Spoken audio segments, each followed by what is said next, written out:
Saddle up your horses.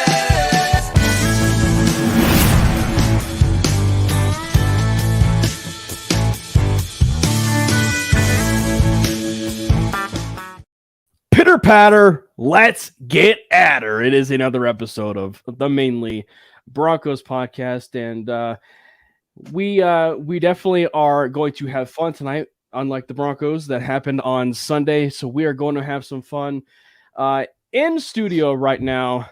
As you can tell, we are loaded with guests. Actually, it's like an ultimate podcast crossover.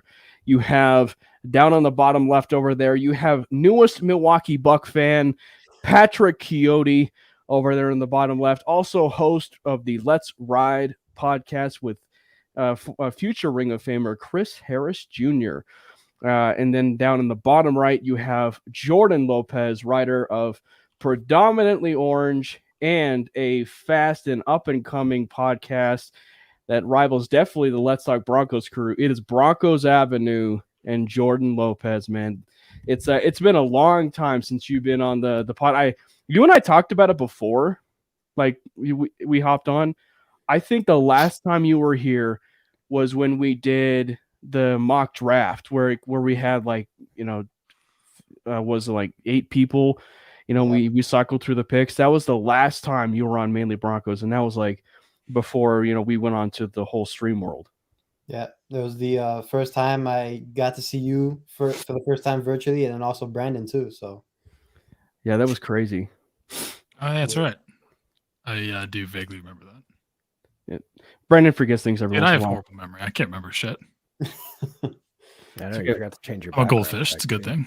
Yeah, you see, he already forgot to change his background. But as Bronco fans, you also you want to forget what happened on Sunday. Oh no, I meant to change. I meant to leave my background like this. You doing good, Brandon? Look at my background. No, I'm not doing. I'm not doing well. I'm not doing well at all. Yeah, we'll get into it. Okay. Yeah. And it's worth talking about it before we dive into the Bronco game because I want to talk to you, Pat. A lot's happened since you came here. On here, and the news broke that you were going to be doing something big, and you broke the breaking news on the podcast. I sure did. That That seems like forever. That was the last time you were on. Damn. Yeah. And a lot has happened, bro. Like, what? Fill us in. How is it over there on that Let's Ride podcast with Chris Harris Jr.? Dude, it's absolutely amazing. Quick shout out to Believe Network for putting this together. Really, they're the ones that reached out to me, and then Chris was obviously on board. And honestly, since then, Chris and I, we've really developed a strong relationship, a really strong working relationship, and it's really allowed us to be able to bring a different side of the Broncos news and updates and stuff like that.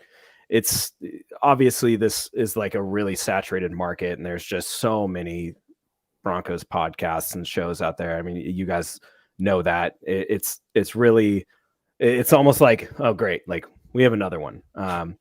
But this was really a chance to create kind of a unique experience where you get that true fandom analysis, and then you get like the experience and the analysis from the side of the player, which is so rare, and it's really authentic. Like Chris tells it how it is. He gives his own personal insight on things, and it's nice in this time because even in these dark days when everything seems like it's all going down the drain, Chris is there to be like, yeah, like here's things that they need to fix, or here's things from my perspective that they need to do better from like a technical NFL standpoint. And it's really just been amazing. We're interviewing a lot of really cool guests. Like the the variety of guests is just all over the place. Like Terrell Davis, going from like TD to CJ Anderson, and then David Bruton. We're gonna have Eric Decker on the show in a couple weeks. that we're trying to get guys like The DeMarcus legend. Ware and Peyton Manning and Von Miller is going to be on the show at some point. So it's really great because we get to ask them about their experiences in Denver. We get to ask them about certain things that, like, as Denver fans, we remember these moments, but we don't really know like the stories behind them. Right. So in our interview, for example, in our interview with CJ Anderson, I asked him about the overtime game against the Patriots in the season that we won the Super Bowl. And that was honestly a story that I had never heard before. And it was just something that I was curious about. And Chris does a really great job of sharing stories about their friendship and sharing stories about his experiences with these teammates. And we're really only scratching the surface. So it's been amazing. But I digress. I want to give the utmost love and the utmost respect to you, Cam, and you, Brandon, and especially you, Jordan, because Broncos Avenue has become one of my favorite shows to listen to. Manly is one of my favorite shows to listen to. Let's Talk Broncos is one of my favorite shows to listen to. You guys are absolutely killing it, and there's no reason why you guys shouldn't be getting more of that mainstream love. So kudos to all three of you, and I can't wait to see you guys grow alongside us over at Let's Ride, and you guys are going to blow up. And let's not forget, you also do the BPA show, which when that'll come back again too. Of Draft, course, draft season, draft season. Baby Bog is coming around the corner. So he's got a baby coming in along the way. Yeah, that's going to be interesting. But we're going to try and keep BPA alive. Because draft season is the best season. And as we're going to talk about, during the show, the Broncos are pretty close to it being draft season. If not already. Yeah. Before we dive into any of it, I want to remind people that first things first, if you guys are watching this video on Twitter, I want to say thank you. But gone are the days of Periscope, sadly. The comments that are going to be talked or shared on Twitter, sadly, we won't be able to see it. So in order for us to see it, you guys have to go hop on Facebook, go over to the Manly Broncos Facebook page, click like and share, and go tell your friends. Also go hop on MHRT Network's Facebook page and go watch us from there. You guys can comment, and your comments will be shown from there, or you can jump on YouTube of the MHRT Network's page there, click that subscribe button, and you guys can comment in terms of the show there as well. So again, thank you guys so much for hopping in with us. We also do super chats. I'm not trying to pressure it for you, but feel free to chime in on those super chats if you feel like it. Again, no pressure. It's entirely up to you. All pressure. Do it. I guess that's the thing, right? Whenever you say no pressure, it's like when you say, I don't mean any disrespect when you mean all the disrespect, all the disrespect. Cam, no disrespect, but I own your ankles. All right. No disrespect. Well, the one thing that is for sure, let's talk about it. That game. We know that game was so bad that Pat at wide receiver 1 would not have made an impact on that game whatsoever. I don't know. That's debatable. It's really one of those situations where they could have moved me around. I probably would have found some space. Maybe use me as an extra blocker. I've been hitting the gym a little bit. My upper body strength is quite a bit better. But they could have used me. I probably would have caught. My stat line would have been this. It would have been 2 catches for 7 yards and a touchdown and 45 pancakes. Okay. You put me in there. Russ isn't touching the grass. All right. I'm making sure of that. Yeah, you don't think you'd want to put in the Travis Hunter role? But they needed some more on defense. I know they really did. Sadly to say, I am not as fast as Devon Achane and Tyreek Hill and Are you sure? all those. No, cover not even- one-on-one. Not even close. No, I'm pretty sure the first cut, With a 40-yard cushion.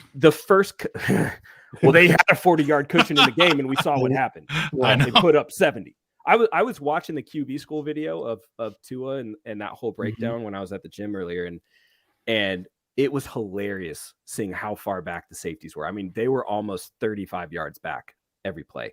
It's ridiculous. It didn't matter. Absolutely ridiculous. So to dive into this game, there's a lot to process here because in a game like this, it forces you to really process the team that you have. And I think that if you were to spin this in a positive light, the one thing I will say is that it's better to have that game early on in a new coach's tenure because that kind of game allows you to see who are the pretenders and who are the contenders in essence of the people that you want to keep for your roster going forward. And they have a problem. They have a legitimate problem going forward. I think that, we certainly felt like the offense was going to be better, but we didn't think it was going to be as good as what we're seeing now. But by that same token, the defense has been great for 7 years, but we didn't necessarily expect it to be this type of regression right now, entering game 3 of the regular season. So the Broncos have an offensive success right now, and they have a defensive problem under Vance Joseph once again. Yeah, I mean, Jordan, you were there, man. Like I know from watching on TV, the effort was really bad. But what did you see, live? Like, was it just like the Dolphins are really good on offense, which we know they are, or was it more so like a lack of effort on the Broncos? For my vantage point, and obviously me and Mario were sitting like in the section 300, so we had like the all 22 view, which was actually like kind of perfect for us. Perfect. And to your point, when you mentioned earlier, I mean, they were playing 35 yards, 40 yards back, and we could obviously tell off that Tyreek Hill first touchdown. I mean, our safety was practically in the end zone, just waiting for him. Yeah. But I mean, from my vantage point, just it looks like effort. I know the Dolphins' offense is really good, but just everything with the effort, tackling wise, just not. It looks like not even trying. At one point, I know there's that famous picture of just all the Broncos on the floor. And I remember that play vividly because I just saw every orange jersey on the floor. And I was just like, what is going on? And it was sad to see because Broncos country really showed out in Miami. Like, there was a lot of Broncos fans there. You couldn't hear them because nothing was going on. But there were a lot there. And I just felt bad for everyone that were just in Broncos country at the stadium. Yeah. I mean, you mentioned that picture, and I said that on the latest episode of Let's Ride that's now the picture that's going to haunt us for years to come. Like first it was Super Bowl 48 when the ball is flying past Peyton's head. That was the picture that haunted us for so long. Now we have the new one, right? It embarrassing. And Jordan, from your point, as soon as A-Chain hit the hole on that play, I was like, yeah, he's gone. I've watched enough of that dude in college to know once he hits the hole and there's no one to meet him in the hole, he's gone. One cut and he's gone. Yeah, seeing the speed and like there at the stadium was kind of like mesmerized. Like, just watching Tyreek Hill, A-Chain just fly around the field, and then we have our poor linebackers, our poor corners, and safeties just with no effort. It looks like they were dying just off the heat. Just been like, it just looked bad. It really did. We knew that was going to be a factor. Yeah. Did you feel like you were watching a Pop Warner game against Alabama? Oh, is that what it felt like in real time? I mean, it got to that point in the fourth, like beginning of the fourth quarter, end of the third, when like it was like I think they had 70 at the end of the third, right? Or somewhere near the beginning. They had 78 minutes left into the fourth. I mean, at that point it looked embarrassing. It looked like you could pick 11 fans out of the stadium just to play defense. Probably had more effort. Put me and Mario back there, we would have done better. Yeah. It was, I mean, I've been really excited to see Drew Sanders get some more snaps, and unfortunately with the Josie Jewell injury, he did. And like, this was a guy who the whole offseason, everybody's talking about how great of an athlete this guy is. And oh my God, his sideline to sideline speed. But then there were plays where he just looked like he was playing so slow. It looked like he was playing with bricks in his shoes. And it's like, is this the same dude that I saw on tape? Is this the same guy? There's no way. A-Train certainly was. He was definitely the same guy that I saw on tape. But a lot of these Broncos players, they were playing like they were scared. The whole secondary was playing like they were terrified. And for good reason. Miami's fast. They're fun. They're doing a lot of crazy, unique things on offense that we've never seen before. And what that boils down to is what the hell are they doing in the film room? What are they doing in the coaching room that's translating to this product on the field? Because the Washington game was just as bad. And that's Sam Howell. Yeah. Granted, it's QB1 Sam Howell. But Sam Howell, who then looked like a god. Very bad against the... Yeah. Well, he looked great against us. We made him look like a Hall of Famer. And then he played the Bills. But what's the... kind of fell apart. What's the reason, though? This is what I want to ask. No, this is what I want to ask you three. I wanted to bring this up too. This is now 2 games in a row. We can count the third game, the first game. But this is 2 games in a row where there's almost no pressure. Sure, against Washington, they got a couple of gimme sacks. But like against the Dolphins, who were not that great of an offensive line going into that game, 2 pressures the entire game. 2. Well, I literally said on our preview episode, if we can't get to Tua, this could get ugly. I didn't think it was going to get that ugly. But I wanted to bring this up because I see, obviously a ton of fire Vance Joseph, which, whatever. Yeah. But, and I agree, like Vance is bad. Let's just say bad. Yeah. But I also feel like, let me ask you this question. Let me throw this question at you. Okay. With that defensive performance, at least really just in general for the first 3 weeks, how much of a percentage of the blame for that will you put on Vance Joseph, and how much of it will you put on George Paton? Because I have an answer, but I'm curious to say. So here's the thing. I would put equal blame on both of them. And here's the reason. George Paton, GM, your job is to bring in the best talent for the scheme, for the team, for the locker room. That's your job. That's what you get paid to do. You get paid to evaluate players. And coming in, we talked for years about how he's one of the best evaluators in the league. Draft, free agency, one of the best evaluators. Well, I know we gave him a lot of credit for the Vikings' success. Yeah, when he was with them. Sure. But who was the coach there? Mike Zimmer. Great who was teacher. the coach, and who actually also, he's not the only person in that room. Yeah, great. That's the thing, is they had great teachers, and they had a defensive coach who knew what he was doing. Vance Joseph consistently, and I don't understand how this keeps happening, has consistently had really porous defenses that do not perform well. They give up a lot of yards. They give up a lot of points. Why did we hire him back instead of hiring someone like Rex Ryan or trying harder to keep Ejiro Evero? Why? But and then you look at, just to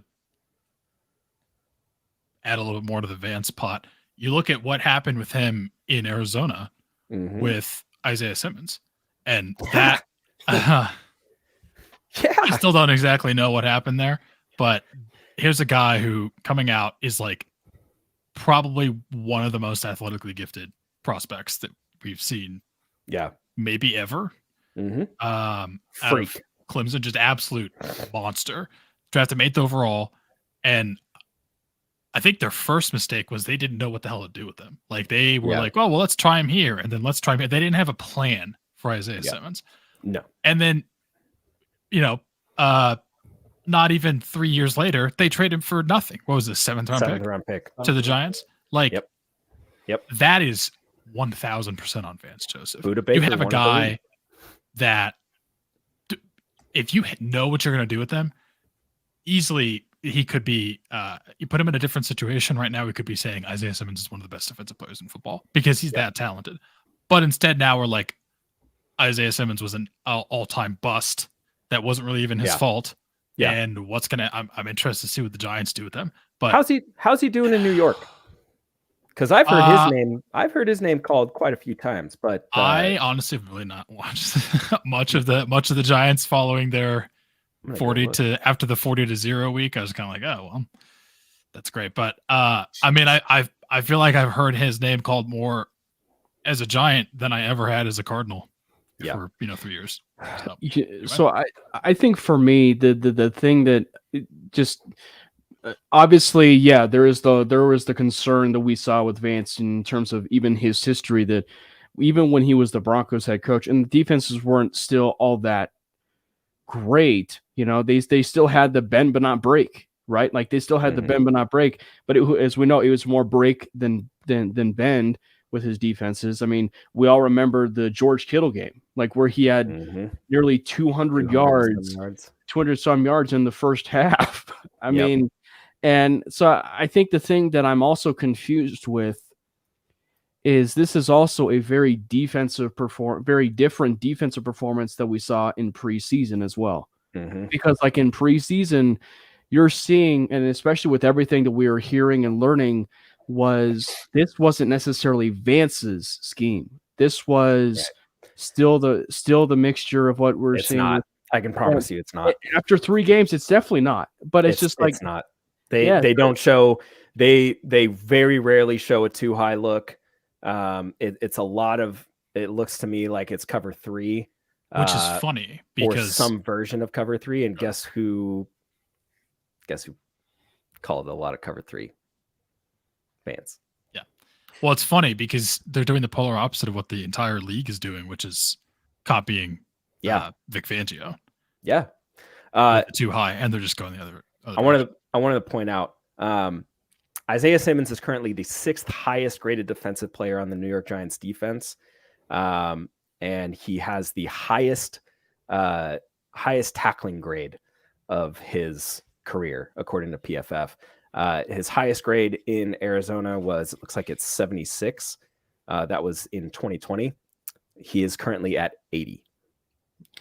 Vance Joseph became the DC in Arizona in 2020, correct? Yeah. The year they drafted him. Interesting. And to keep the Philadelphia Eagles wanted to interview him as well, by the way, for defensive coordinator. I'm glad they didn't. But no, I wish they did. I wish they took him. One of the questions, of course, and this is a very popular question that's going to be asked, and question we've had the conversation even on either it's been social media or even in private circles, is what's next? And that's why I said, like, when I phrased what I did to kind of preface before we talk about it, is like the only positive spin you can really trigger this is that a game this early allows you to see the contenders and pretenders, or the players that you want to keep versus the players you don't want to keep, right? So where do the Broncos go from here? I mean, Jordan, you and I have had this conversation ad nauseum, even dating back to some of the players that are even on the trading block. Right now, it just seems like you're looking at only a handful, like a very few and far between players that they should be holding on to. And it looks like maybe a couple in terms of, with the offensive side of the ball. But there's certainly one player in particular who, gosh, in the Miami game, if it wasn't for the turnovers, he would have had a great game. But because of the 2 fumbles that he had in Miami, it went from possibly a great game to maybe his worst game as a Denver Bronco. I mean, that's how bad it was. And so much so that he probably put himself on the likely trading block to potentially be moved for someone for someone else or a draft pick to kind of, you know, reclaim some of that draft capital. So I'll ask you, Jordan, like, where do you go from here? I know that you're a big advocate for Jerry Jeudy. Frankly, the two wide receivers you should keep in that room is Marvin Hims Jr. and Jerry Jeudy. Well, funny enough that you said that. Sean Payne was talking today in the presser, and funny enough, he mentioned only two wide receivers in one of the answers about the wide receiver group. He mentioned Mims and Jeudy, kind of left out Son a bit, which I just found interesting. And I know Sarah brought it up in our chat, but in terms of Cortland Sutton, I mean, it did hurt to see him go through what he went through on Sunday, especially watching it live at Hard Rock. I think at this point, I think he's for sure on the trading block. I just don't know who's going to try to trade for him at this point. I know it was close to go to the Ravens, but I think that's a better question for you guys to answer. Would anybody at this – I know people would be interested in Sutton, but would you – like, what would it take to get Sutton at this point? What's his value? It certainly wouldn't be the second round pick. That was the asking price, right? I mean, yeah. No. Day 3 pick. I think either for high end, a low 3 somewhere. But yeah, right now you're looking at a 4th round pick. The thing is, though, this is the craziest part is Cortland is getting separation. He's getting open consistently every week. You know, that was a really, really bad performance. I mean, you fumble once, sure, I can understand. He was kind of moving the ball around on that first one, and then Javon Holland just came in with an absolute peanut punch. Great. I mean, great play by Holland. Honestly, I think that was more on Holland. Both plays, yeah. Yeah, and Holland had the other one too. Yeah, he did. But that's a result of coaching. That's a result of Vic Fangio saying, "Hey, I know for a fact this guy's not going to secure the ball." Oh my God! He's going to be looking to fight for extra yards on that second one. Great spin move by him. Gets open. I mean, he's getting into the red zone. That's potentially a touchdown. Is it going to matter in the end? No, but that's potentially a touchdown. And guess who? The former Duck comes in, punches the ball out again, the same exact way he punched down. That's coaching. That's not it. But at the end of the day, it's also coaching for Sutton to say, hey, we have to secure that ball. And if I'm not mistaken, Jordan, you mentioned on maybe possibly both those occasions it would have been a score, right? Or at least the last one. The last one, yeah. It was going to be close, but he was. It looked from my vantage point, at least, he was going to get in. I think he fumbled it at like the 8. It was either the 8 or the 11. It was really close. But when he made that spin back in, I was like, oh, shit. Here we go. And then I saw the ball hit the ground, and it was just. He made that spin move. You're like, oh, damn. Yeah. He came to play, and then. No, he didn't. Without the 2 fumbles, I mean, who knows? He probably, if they extended the first drive on that first fumble, we're probably talking about him having damn near 200 yards receiving. Right. I think didn't he have, because they had the scramble drill touchdown kind of, and then they almost had another one, and I think it was like, yeah, he missed that one bad. That was on him. Yeah, he did. Yes, he did. It just like completely just dropped it went right through. It like he hit him. He didn't try to catch it with his hands. He tried to basket it. Yes, and you can't do that down there, man. He actually would have had 3 touchdowns because obviously there was the Brandon Johnson play, which I mean, my God. Yeah, Pat, talk about that real quick. Was that an OPI? Like, do you? I don't think so. Was. No, and when I watched it live, and I saw them throw the flag, I was like, okay, I get it. Like, it's a bang bang play. I understand why they threw the flag. Then when they showed the replay, I was like, well, hang on a second. Yeah, he's just running his route. A lot of the times, what those guys will do when you're running that rub route, or we'll call it like a stick block sometimes, is you try to throw your hands up to make it look like you're going for a catch. That way it's like, well, he's just sitting there, he's not really blocking. That when I watched the replay of it, it looked like he was trying to get around the defender. He's running his route. He doesn't care about blocking. That's the option. If the defender flashes out, you've got the slant underneath. If the defender sticks with the slant, you've got the route to Judy. And to me, that's not OPI. So it's, that's one of those plays where it's like, it's unfortunate. It happened. You got to move on from it. But man, that sucked a lot of life out of that offense. Yeah. So I think the question, and I think this is the realization. I'm curious what you guys think as well, because, so much was made about Courtland Sutton or Tim Patrick. But here's the other reality too. When you do lose 70-20, and of course another injury, sadly, with Tim Patrick, you also are having a conversation of the Broncos may not just lose Courtland Sutton if they decide to move on from him, but the possibility of Tim Patrick. And I know that Tim Patrick shouldn't really necessarily be involved in us talking about this because he hasn't played in the first 3 games of the season. But if you are talking about evaluating the wide receiver room going forward, so that's the crazy part about this, is that like the Broncos room, if you do let go of Courtland, is that it's also the possibility you may be moving on from Tim Patrick as well. And so I think, what do you do? Does a performance like this with Courtland, or even what we've seen lately, invigorate it more to keep Patrick, or is it more about his injury stuff and his injury history that you're like, okay, let's kind of still take a step back here, and do you still want to keep Patrick?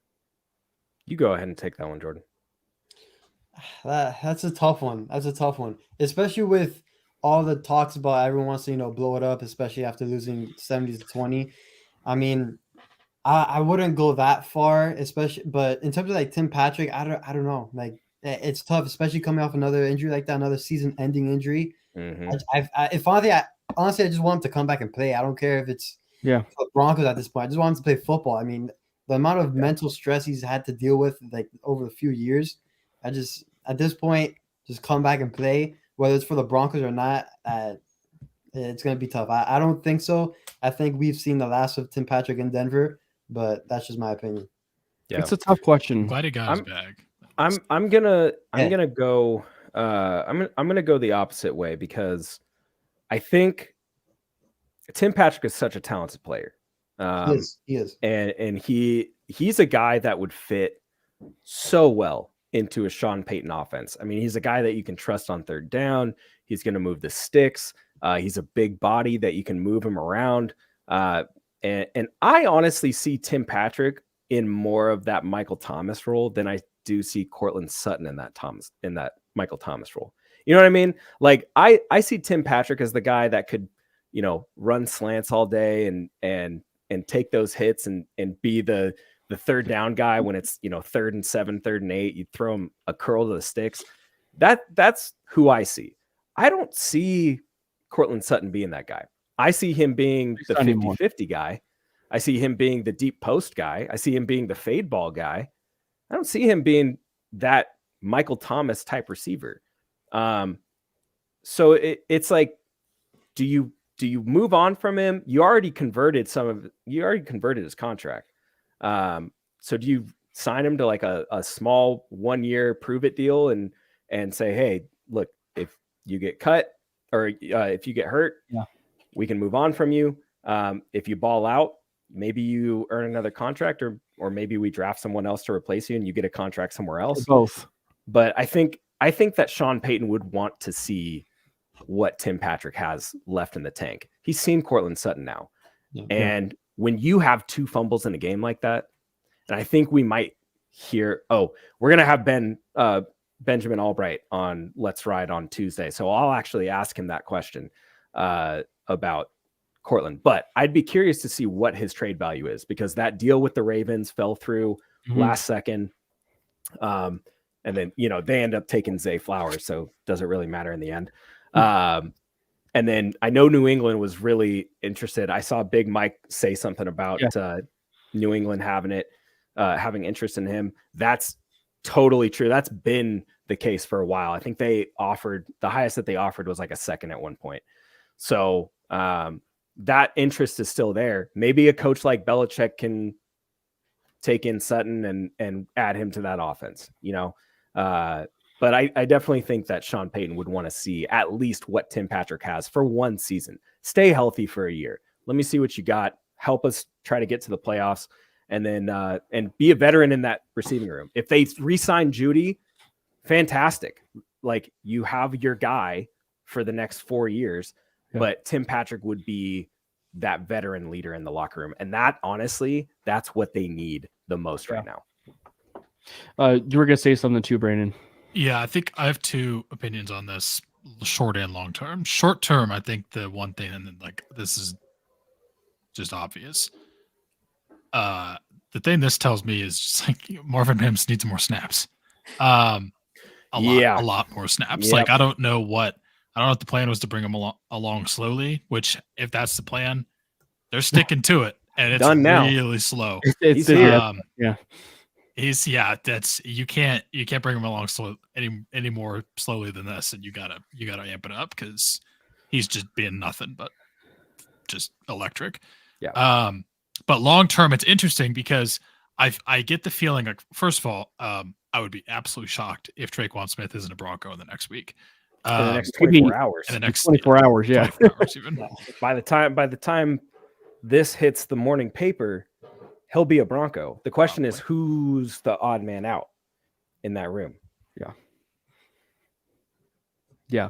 We trade something there quickly. What it's funny about Marvin Mims. Well, real quick, the long term, I agree about.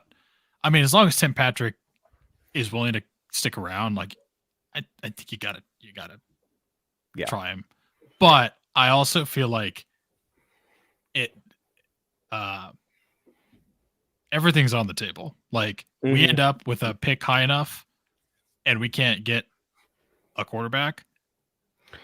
Marvin Harrison Jr. come on down. Like that's where I'm kind of thinking here. Which, first of all, that would be absolutely ridiculous. Just the thought of that excites me. But that's kind of where I'm got to be second pick. He's going to be the second pick.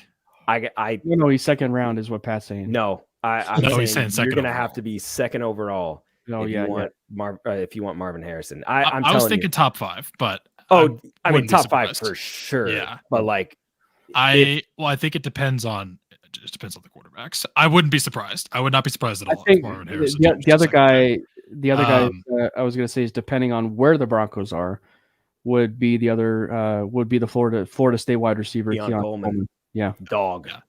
Yeah. Dog. But I think top 5 for us is unfortunately the Cards, and I think we'll learn a lot more with the Bears game. But anyway, everything's on everything. I think everything's on the table. I think you definitely want to keep Tim Patrick.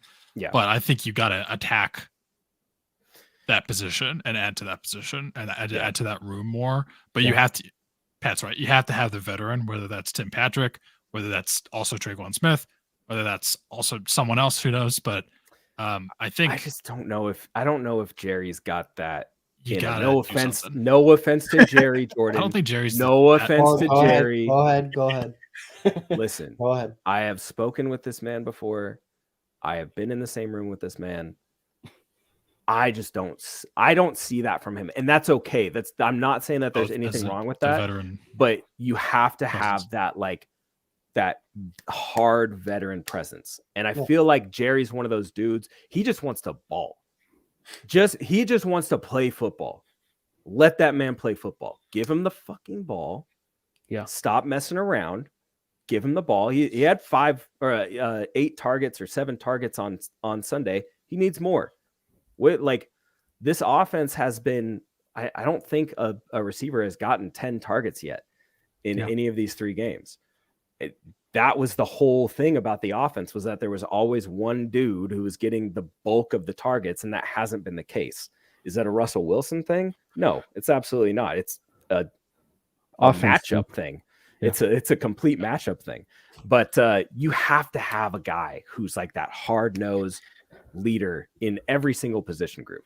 I think that with the idea, and this, again, like, not to circle back on the reason why I asked it in the Tim Patrick vein, and again, Tim Patrick hasn't played, it's just because of everything that we've seen now lately. It's just like, and again, like, you're asking a question about a guy who hasn't played. Like, it's just, I realize that area of it, but it's like, so it was worth asking. But in terms of knowing the players going forward in that wide receiver room and people that absolutely deserve more of that share are guys like Marvin Mims and Jerry Jeudy, who are two players already and Brandon Johnson. But as far as those two players, guys that already have that chemistry with Russell Wilson, and frankly, Brandon Johnson does too. I mean, like, even dating back to training camp, Brandon Johnson was one of those players who you saw rather early, and maybe Jalen Virgil to a certain extent.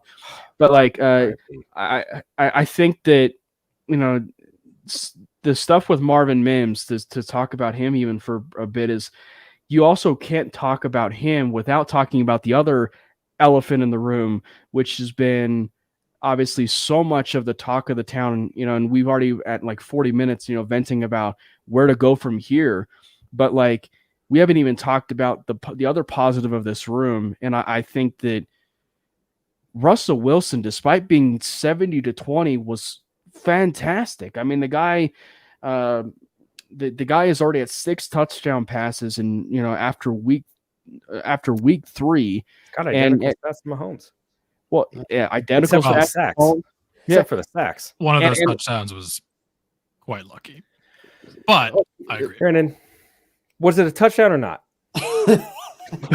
Was it a touchdown or not? I got to be devil's advocate a little bit here. Was it a touchdown or not? Come on. I just said it was. That's a contested catch. Okay. Yeah. That's a, really a beautifully thrown ball. Yeah. Okay. He put it right at the 3-yard line. Do you know how hard it is? You know how hard it is to put it right at the 3-yard line so you can break down of the Hail Mary right now. Okay. Look, Russ, if you, I'm gonna be as frank as possible. The gummy is kicking in. All right. The gummy is kicking in.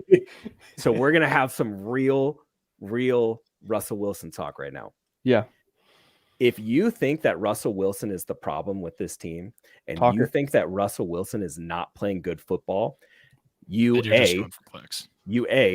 don't know how to watch film. You don't know what you're looking at.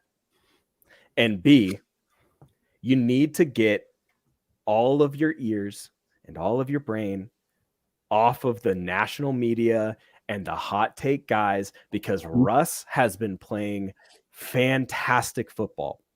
This is the best performance we have seen from Russell Wilson since that second to last year in Seattle.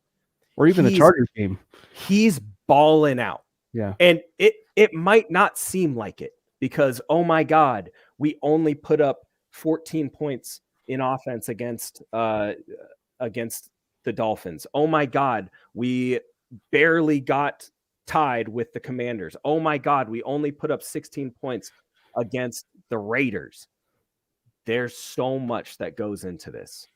If you as an offense have to play behind, or you as an offense has to watch your defense fall apart, that's so tough.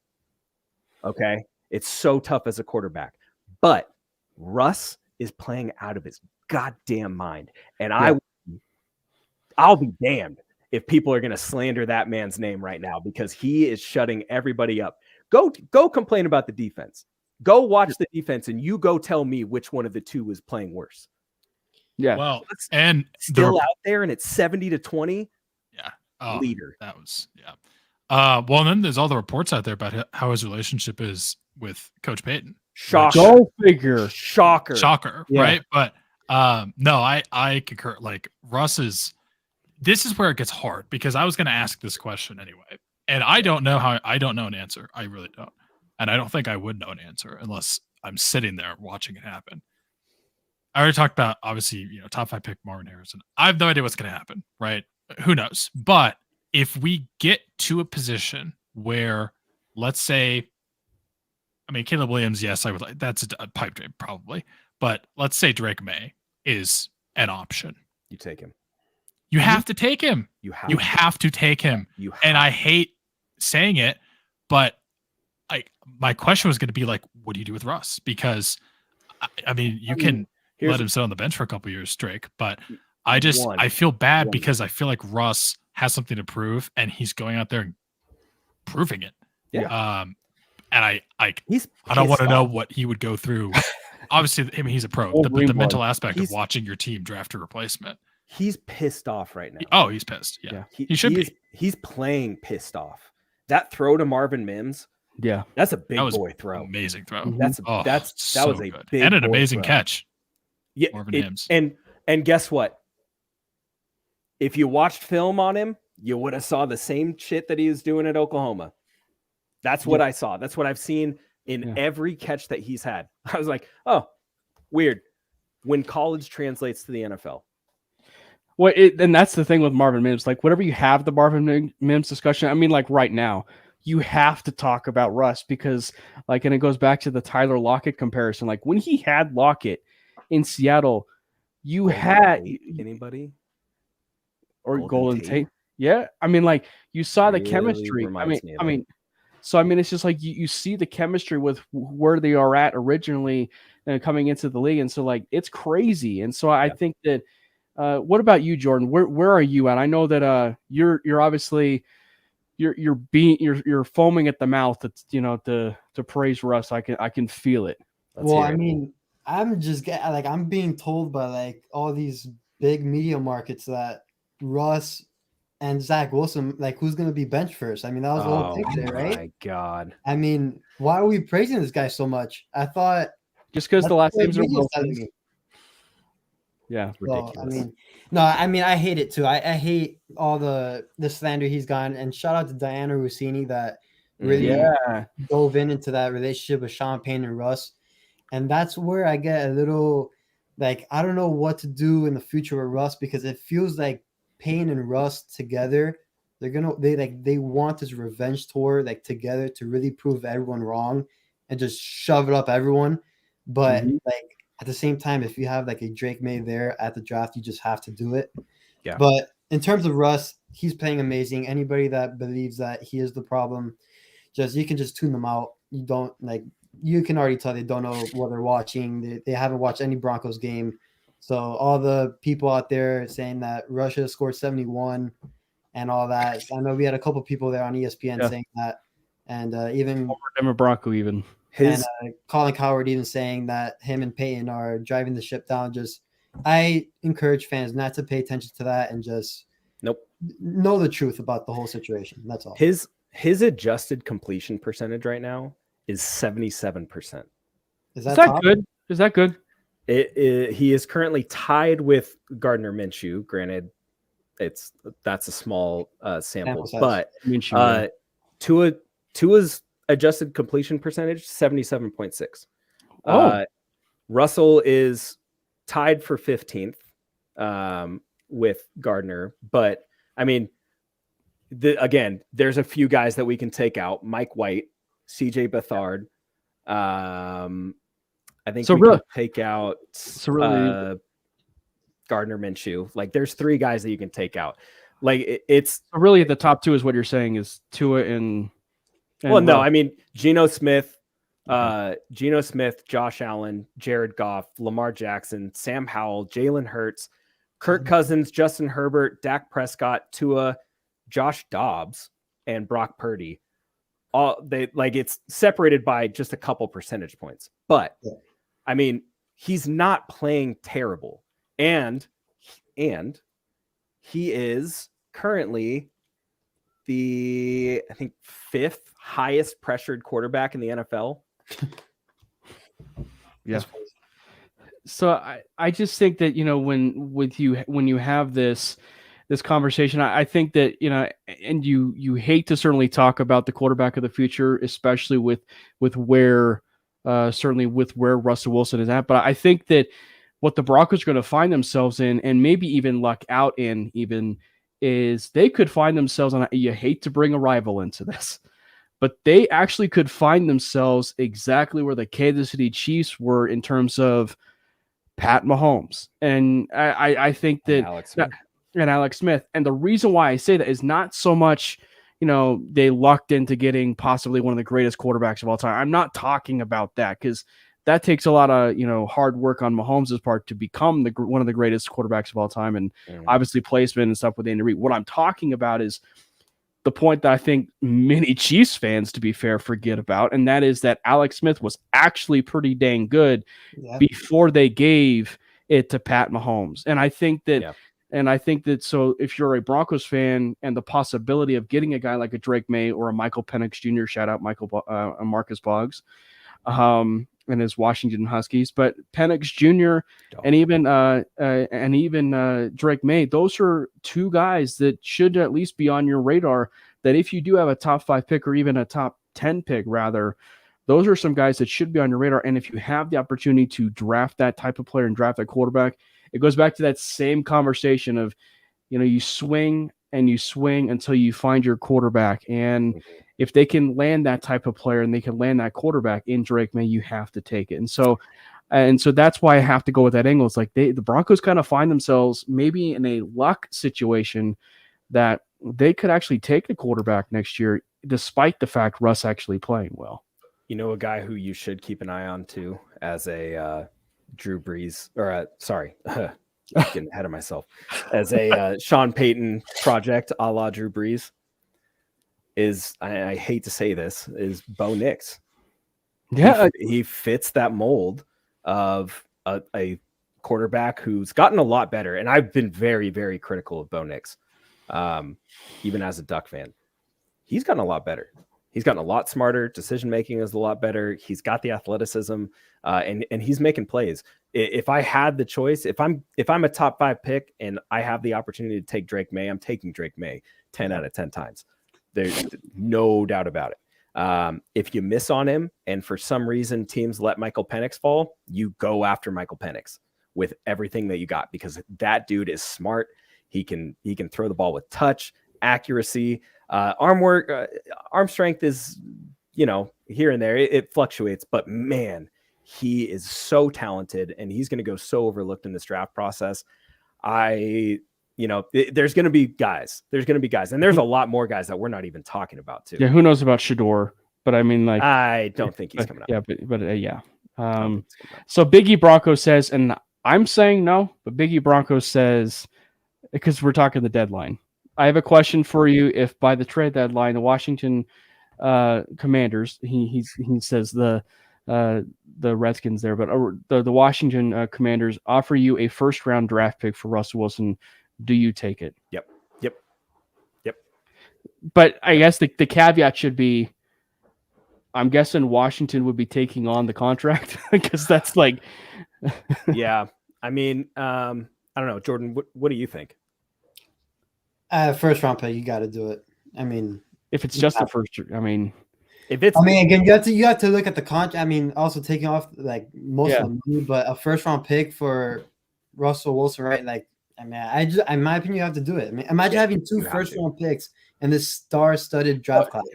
I definitely agree. I think the more caveat is just, are they going to take on the contract? I guess that was the other part of it, is like, if Washington actually agrees that, hey, we will take on 70% of the contract, and you guys can, keep at least the small portion of it. We'll take on the bigger portion of the contract. Then sure, absolutely. Like I think that, then at that point you would definitely have the conversation. What about you, Brendan? You can't say no. You literally just have to take it. It's similar. Ironically, it's similar to my theoretical of if Drake May is there, you take him. If you get offered a first-round pick for Russell Wilson, you have to take it. And it sucks because I really want to continue to see him in this offense with Sean Payton. But with how bad this defense is, and even if we get rid of Vance, there's just things that that doesn't fix. Like, there's stuff that the defensive line is, and that's why I asked that question about George Payton. Like, I think I also would go 50-50, but like, Draymond Jones is balling out in Seattle, and the guy we got to replace him is noticeably worse. Not as good in the pass game. No, not at all. As some would have led us to believe. Yeah. And it's funny because in camp it was like, oh, he's balling out.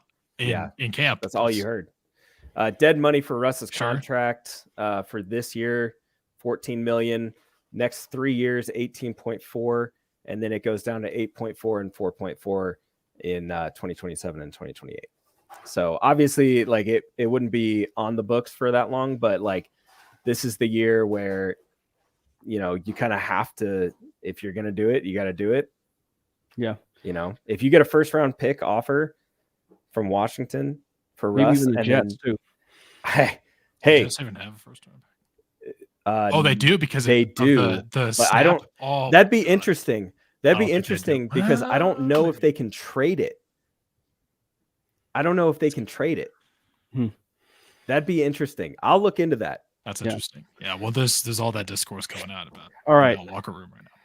So let's move away from the Dolphins game and talk about the boring game, and that would be the Chicago Bears. Man, all the people that are like, "Oh, this is going to be the most boring game in the NFL," they haven't watched a single Broncos game. This is going to be a fun Broncos offense to watch this week. Yeah. Well, so here's the question. It honestly might be a really fun game overall because we might make Justin Fields look like running back one. Yeah. So I was going to say that Jordan knows because I said this in the chat, but like the Broncos, season has been, a lot of, different games, obviously. And granted, there were the offensive possessions and stuff like that against the Raiders, but like what game we're going to see, what game we're going to see? We're going to see a boat race. We're going to see a blowout, or were you going to see a Big Ten type game, which is a grinded out game, which is 13-10, the true boring of boring for this game. What kind of game are we going to be seeing here? Go ahead, Jordan. I mean, what do you think? I from what I can tell, I can't trust this defense worth nothing. So I'm expecting a shootout, and it's tough to say because I don't think Justin Fields is all that as a quarterback. But just seeing what I'm seeing with the defense, Vance Joseph, and the pass rush being so bad and everything, I just think the Bears are going to put up points. Probably 24-27. I think the Broncos are going to score over 30. So I think Sean Payton is going to try to run up the score any chance he can get and try to put up as much points, especially after the embarrassment last game. But yeah, I see it as like a little shootout. Yeah. I'd be curious as a schematic, way, Pat. I want to kind of pick your brain on this because I feel like from a I hate to use the phrase "get right" game for the defense, but this feels sort of like a get right game in the sense of like if you want to go mano-a-mano and go man defense, single high safety, pressure the crap out of Justin Fields, make him throw the ball. It feels like that kind of game, to where the Broncos should do that. Well, here's the thing, Cam. The way that they've been generating pressure, they're going to force Justin Fields to throw the ball. They're getting no push, absolutely no push. And I mean, if that's the case, you might as well just have Zach Allen and DJ Jones just play spy the whole game, because I mean, we know Randy Gregory is not going to get home. Nick Bonito might get home every once in a while, but if he does, he'll be way too deep. So he'll just run past.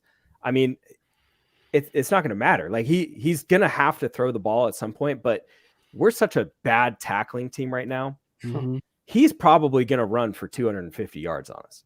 Let's be honest. He'll throw for like 60, but he'll run for like 250. Didn't he have a few games like that last year? Like where he had a couple. Yeah, like, a couple 100-yard rushing games, and he's thrown for like 70-some yards, and they're a mess right now, and that's the thing. They are just as much of a mess on offense as we are on defense, and it's going to be one of those games where the Broncos' offense is going to look great, because hopefully the Bears' offense falters as it has all 3 games. So it's going to be one of those situations where, like, is this going to be a 35-point game for the offense, for the Broncos offense? Probably. But it's also going to be like, holy shit, defense gave up 42. Right. Like it's going to be like, what else can we do? We're just so badly coached right now. And that's what on the defensive side, we should clarify that. Yes, on the defensive side of the ball. Special teams, let's talk about special teams for a second. Our special teams is the best special teams group in the league right now. And coming from where we came from the last couple years, where we've been one of the worst, it's crazy. And Jordan, I want to ask you this. From your perspective, being at the game, that punt return or the kick return for a touchdown from Mims, what did you see?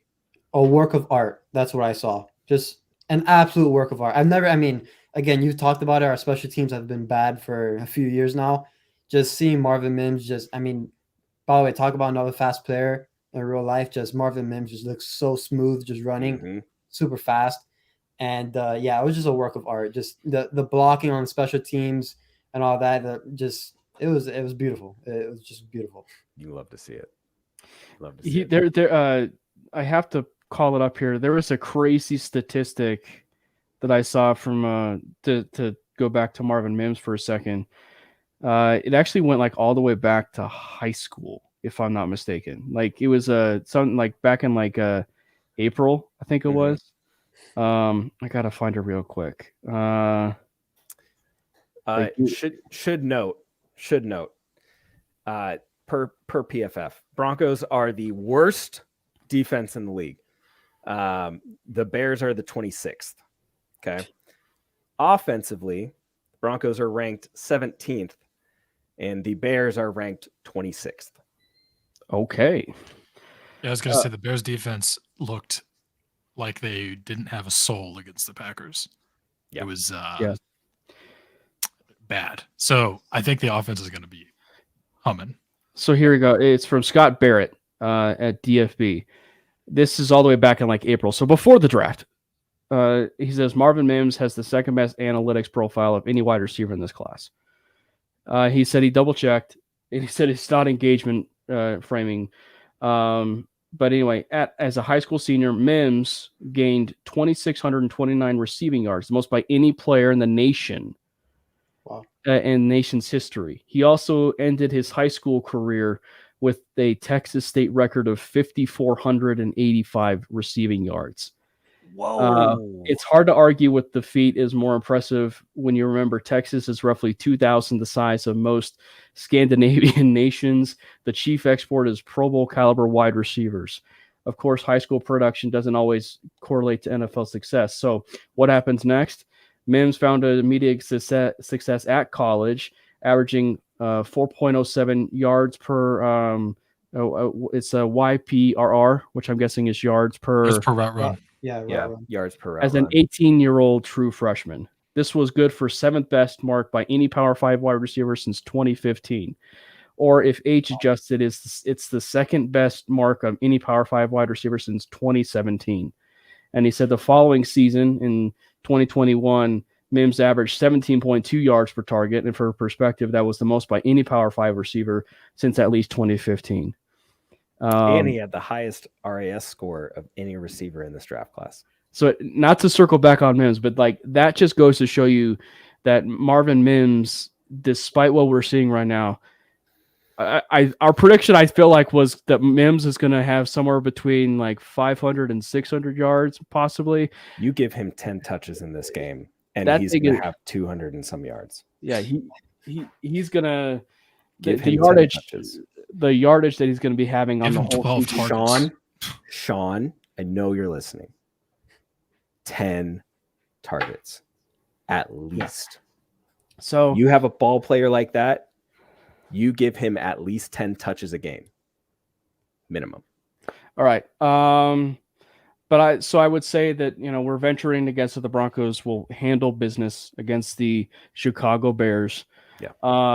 And rounding things out, it's fair that we talk about something, and we're starting a new segment now on Manly now, which is NFL picks, doing NFL pick'em. And I know that I think you guys have done this on Broncos Avenue, Jordan, like where you guys do NFL picks. I don't know if you guys are there yet at Broncos Ave. So I hate to put you on the spot now, but I will say for clarity and for the fact that if you guys haven't gotten to the point, you are free to change your selection on your podcast. So I give you consent to change your game picks on NFL. Yeah. Okay. Yeah. Gracious all right. God, you are, Cam. I'm a nice guy, I swear. Even though it may seem like I might engage with certain players and then spark a conversation about a possible Oklahoma drill, or It needs to happen. I'm a nice guy, I swear. It needs to happen. So we have a historic Thursday night game of the Lions and Packers. It's not a Thanksgiving game, but it is the Lions and the Packers. I guess we're just broke just now from Schultz that Watson will go tomorrow. It'll be his season debut. Lions, Packers, where are we going? Lions Packers is a gritty divisional game. Give me just because the uncertainty with I don't know what's happening with David Bakhtiari and his injury. Seems like he's been lingering for like about a couple of years now with that injury. I don't know the status of Aaron Jones yet. I don't know if you have that, Cam. I don't know if he's going to go or not. Just all the injury concerns I have there with Green Bay, I'm going to choose the Lions. I like that running game. I like Gibbs a lot. So I like the Lions in this one. David Bakhtiari, Elton Jenkins, Devondre Campbell, Zane Anderson are all out. Yeah, give me the Lions.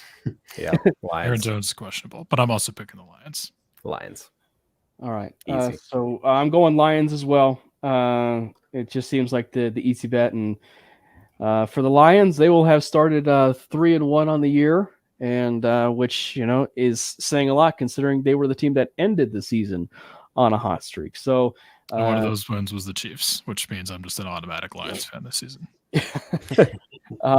Next game, you can take we'll do the Broncos game last, Brandon, but the next game on the list would be Falcons and Jaguars. Oh yeah. I was like, wait, we're going in a different order. Oh, Falcons Jaguars in London, isn't it? Yeah, it'll be a fun game. What's going on with the Jags? I mean, I still think Trevor Lawrence looks incredible. Drops. The Dude, amount he's the playing amount of out of his mind. touchdowns that man should have thrown that were either it's dropped like or players that came down out of bounds. Yeah. Some of the throws that he makes are just like stupid. Not even and it's not even Patrick Mahomes. It's even stupider to watch them like from the end zone view, because you're like, how the hell did you just rip that ball like that? It's unbelievable. Yeah. For as much as people want to harp on Russell Wilson, the Broncos being 0-3, Jags are 1-2, and Lawrence is playing out of his mind. So. I'm picking the Jags. I'm going Jaguars. Yeah. The Falcons will make it. How about you? Bijan Robinson will make it weird. But I am a big Falcons guy this year. I love Arthur Smith game, so I'll be choosing the Falcons in this one. Okay. Right. Yeah. I'm gonna go ahead and I'm gonna take the Jaguars. Yeah. Look, they're playing in their home now. That's true. That is home field. That's home field for them now.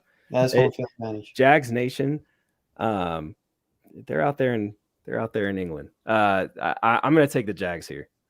Okay. I think Trevor's playing unbelievable. I think they're going to fix those drop issues. Bijan's going to be tough to stop, man. He's running the ball so well. Yeah. I mean, again, this is another example of college tape, NFL tape. Right.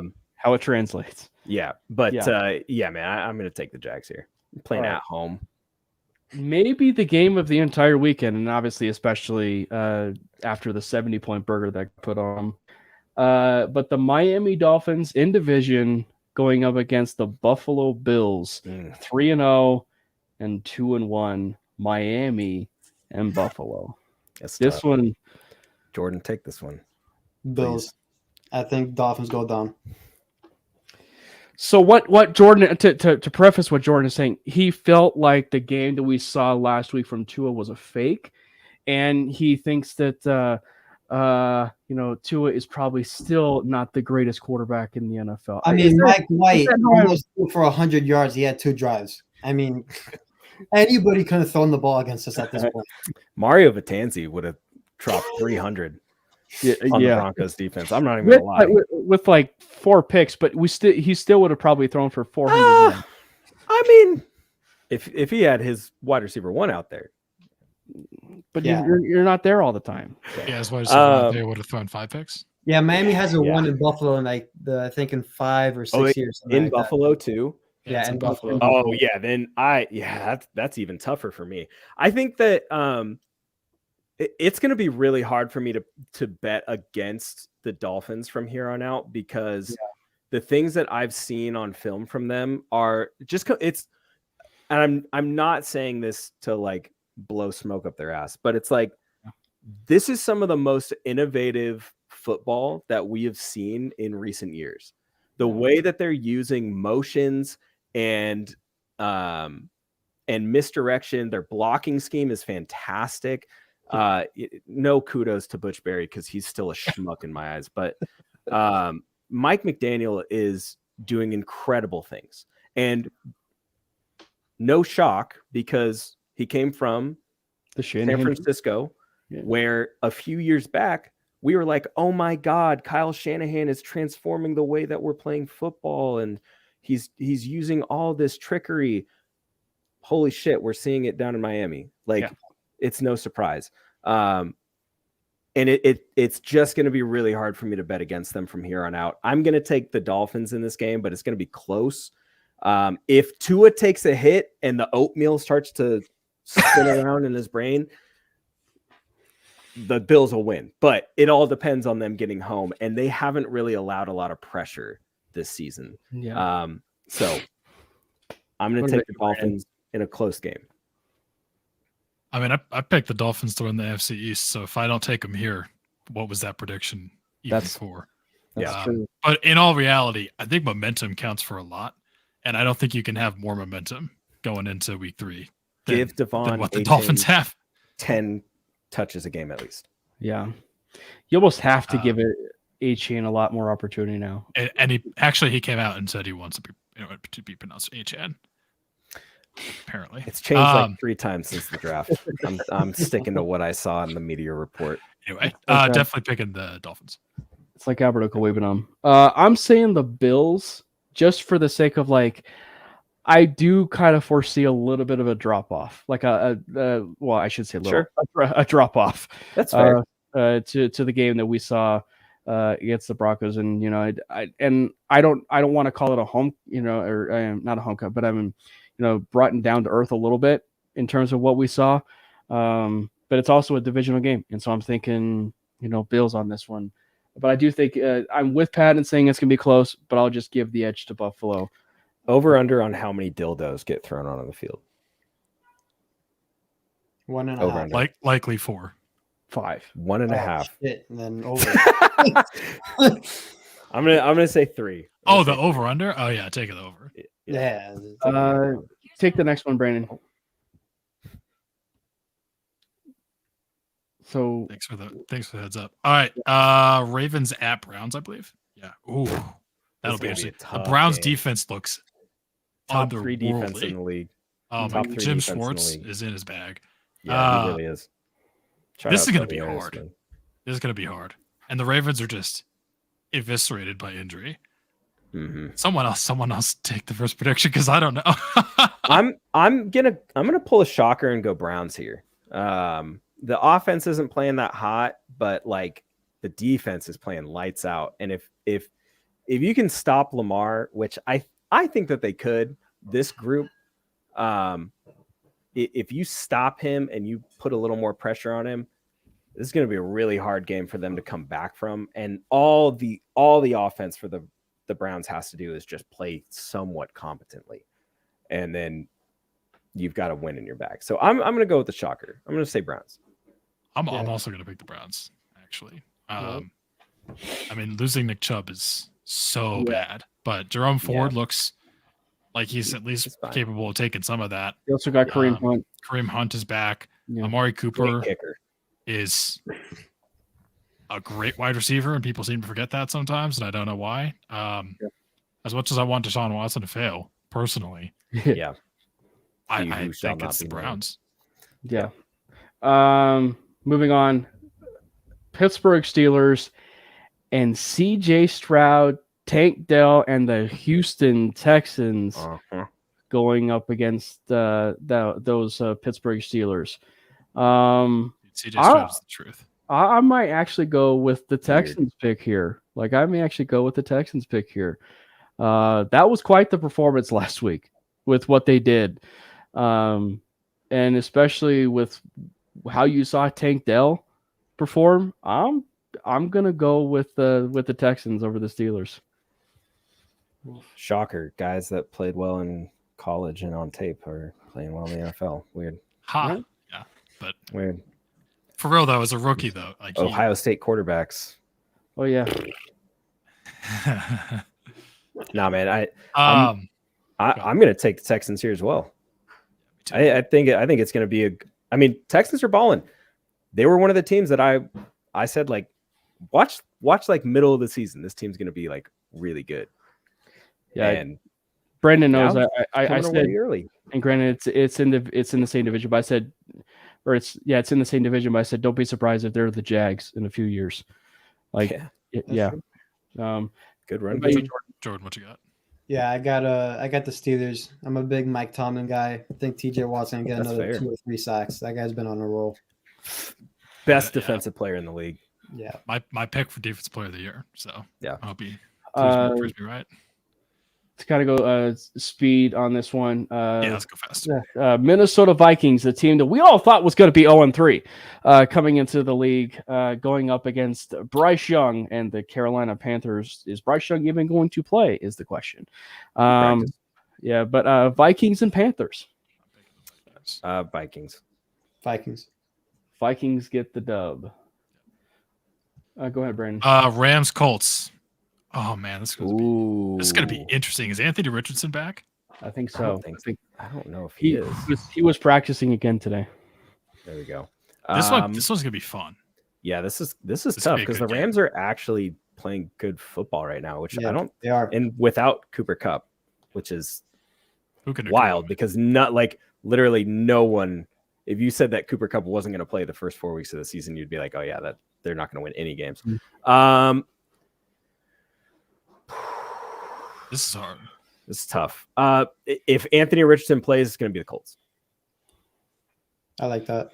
I had the same thought process. If Anthony Richardson plays, it's going to be the Colts. If he doesn't, then it's going to be the Rams. I'm saying Colts because I think AR5 is going to play. I'm saying Colts. AR-15. Yeah, I had to. I almost said AR-15. You said it, not me. Now Jordan's upset. Look what you did, Cam. Jesus. Next one. He's my dynasty quarterback. Hell yeah. Bucks Saints. Saints with the Saints. I'm gonna go Saints. Post LASIK Jameis. Yeah. Wait, everybody. The Jameis revenge game. Eat your dub. With crab legs. Yeah, I'm gonna go Saints. Yep. Brandon. Saints defense is tough, man. We're gonna be treated to the the Mike Evans and Marshawn. Oh Lattimore. yeah, that's right. It's Mike Evans, Marshawn Lattimore weekend. Oh snap! It's gonna be. I literally benched him in fantasy for that purpose. Wow. I can't. You're gonna have to have a whole boxing episode with Jordan to talk about that one. Yeah. I think I'm gonna pick the Bucks. Ooh, okay. Baker Mayfield looks. I don't mind that. Pretty He's decent. Balling. Rashad White is up and down, but yeah, that offensive line is Baker's balling, dude. Yep, I'm going Saints as well. Or I'm going Saints. Jordan, Saints. Yeah. All right, I'm the spicy pick. All right, you've always been a spicy pick these last couple weeks. Hey, Commanders That's how I thrive. and the Philadelphia Bulldogs. Jordan, save it a discussion. Yeah, no, I got the Eagles on this one. Next question. I got the Eagles beating the Commanders. All right, so next question. Next question.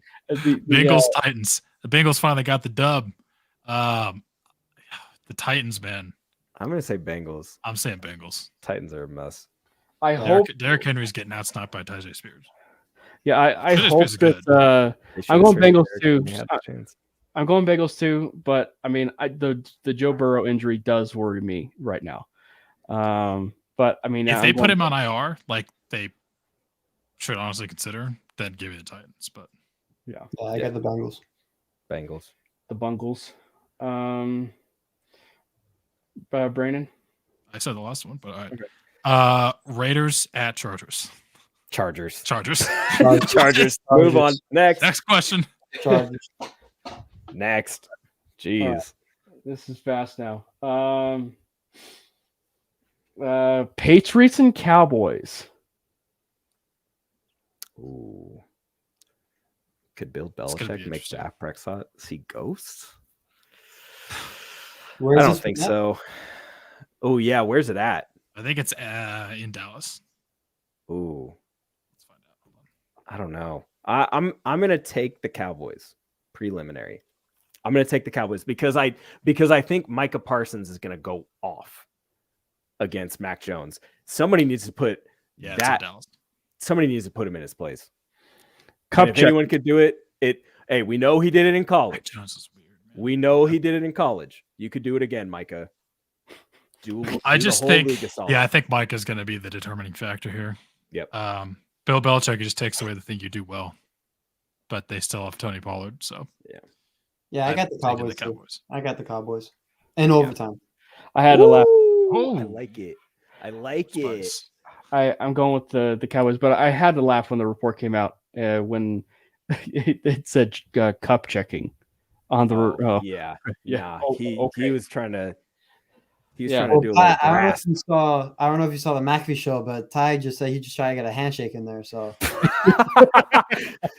so That's hilarious. Mac, Grayson Allen Jones. All right. Oh my god. New son. Cardinals at 49ers. Cardinals Next and 49ers. question. Niners. Actually, Wow. Cardinals look.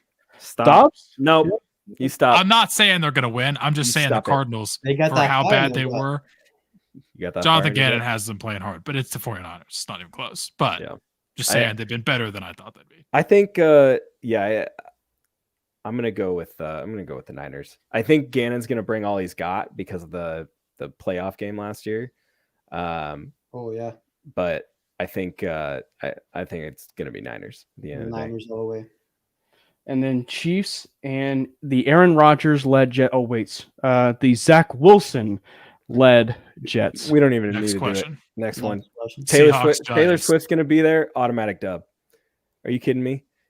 Travis Kelce's gonna go down to the gas station, get one of them Rhino pills, and then he's gonna have himself They're- a fantastic game. His booze in the house at Sunday Night Football. Their recent podcast today reached 1 million. Yeah, that's and I was one of them. Yeah, And I was one of them. That's too low. Bump those numbers up. I was Just one of need them. more. and then the It was Monday Seahawks, night game. Giants. Yeah, Seahawks Giants. Seahawks. Seahawks. Good game. Good game last year from these two. Better game this year from these two. I'm gonna take the Seahawks. Jackson Smith and Jigba. Baller. Cannot wait to watch him against the Giants. They haven't defense. been giving him enough snaps I mean, yet. weird. The Broncos aren't doing that either. I know, right?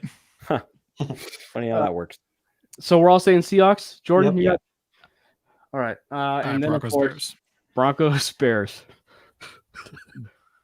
Broncos are averaging 23 points a game on offense. Bears are averaging 17 points a game on offense. I am going to take the Denver Broncos in a 35-33 game. Justin Fields is going to throw a Hail Mary at the end of the game, and then the Broncos are going to stop them with a very obvious pass interference and then win the game. I will buy you a 6-pack of beer if that happens. Oh my God. Yeah, Write it I down. think it's like Record it. 35. I'm going to say 35 to like, I don't know. Let's say 24. Okay. Well, if we were going to go on that trend, Pat, I might as well just take Broncos 70, Bears 20. if that happens, Wait, holy imagine fucking shit. Imagine that happens, and then Peyton has a chance to break the record. Yeah. and And he then does he, it, and and then he gets does shit it, for it. and, goes for it. and then he comes to the interview and he goes, "Yeah, because I'm not a bitch like McDaniel." I And then he walks honestly love off. it. I love it. I would want that. But, What do yeah, I I have to get do the to get that? Could you imagine though being the Dolphins locker room? Like the Broncos have the Son game. of a bitch. Yeah. And they actually show the respect of they could have kicked the field goal and instead they didn't. And then so the Mike McDaniel's is still a Bronco. And so the Broncos have that opportunity to do it, and they kick the field goal. Oh, that would be incredible.